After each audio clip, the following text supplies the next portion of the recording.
Chapter 2. Standing in Guard. What I want to cover in this section is standing in guard. An attacker may push you to the ground or punch you hard enough to knock you to the ground. If you are incapacitated by the punch, then there's not much you can do. If the punch only knocks you to the ground, there are some options. Ideally, you want to get up as fast as possible. However, this may not be possible. If the attacker is far enough away, then you want to get up. Far enough away would be a distance where you can get to your feet with minimal risk of him or her rushing and punching, kicking, or tackling you to the ground. The optimal range for this is if the person is far enough away when you kick with your feet parallel to the ground that you cannot reach them. You could then get up. Just as important as making sure the attacker is far enough away is knowing how to get up correctly. When getting up, you do not want to take your eyes off the attacker.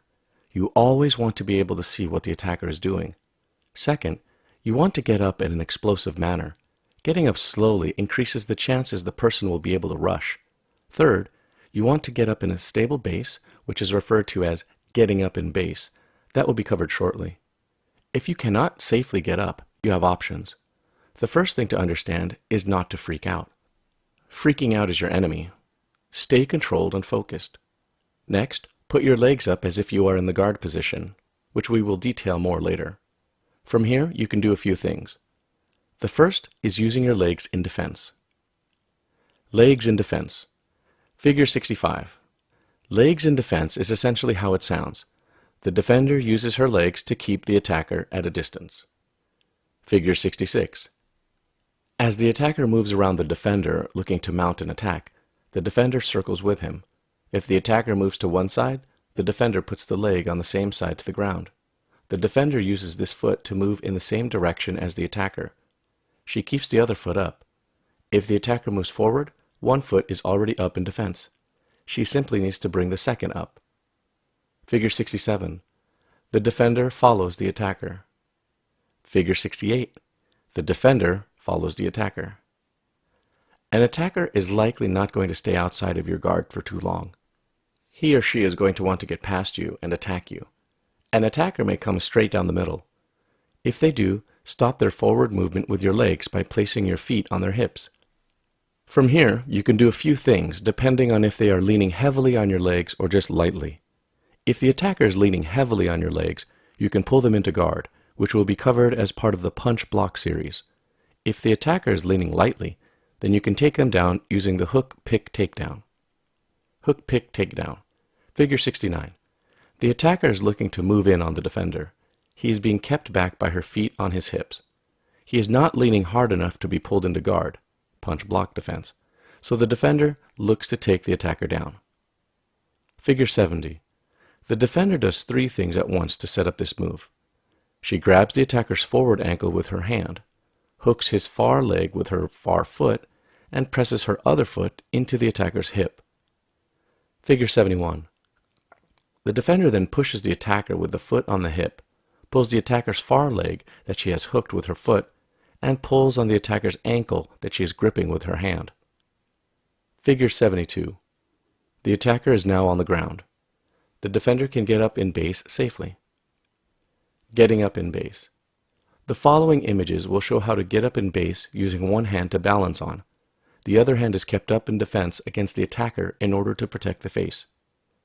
Two hands on the ground generally will allow a person to get up in base easier as well as quicker. Two hands combined with a kind of pop-up or little hop will get a person up even quicker. I prefer the two-handed version, but it is important to know the one-handed version. Try both.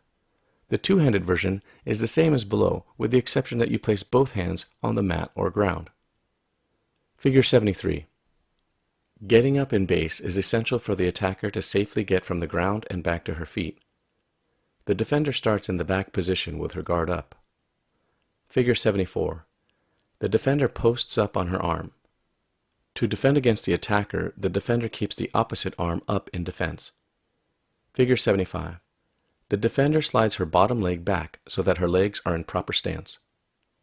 Figure 76. The defender stands up in base. From here, she can look to attack with strikes, a takedown of her own, or put space between herself and the attacker. Shin kick to get up.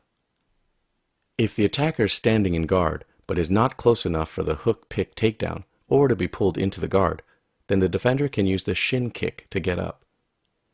Figure 77. For this series of images, the role of attacker and defender will be reversed. The defender is on his back on the ground. His legs are up in defense. The attacker is standing in guard. Figure 78. The defender kicks the attacker in the shin. The purpose of this is to get the attacker to step back. Figure 79. The defender kicks the attacker until she steps back enough for the defender to perform the get-up. Figure 80. The defender kicks one last time to make sure there is enough space. He posts up on his elbow at the same time. Figure 81. The defender slides his leg back while popping up on his hand. He moves his leg into base. Figure 82. The defender stands up in base and sets himself in the proper stance to defend. Double the learning. In the preceding section, I have introduced you to the basic stand-up attacks and defense. The primary goal of this section was to teach you how to defend the various takedowns and a couple of other standing attacks. However, as I mentioned at the start of this manual, you should be able to learn the attacks that you are defending against. You and your partner should switch back and forth between the defender and the attacker. This will allow you to learn both the attacking and defending aspects of the section. A quick review. In this section you have learned 1. What standing in guard means. 2. How to use legs in defense. 3. How to defend against an opponent standing in guard. 4. How to take down an opponent standing in guard. 5. How to get up on base.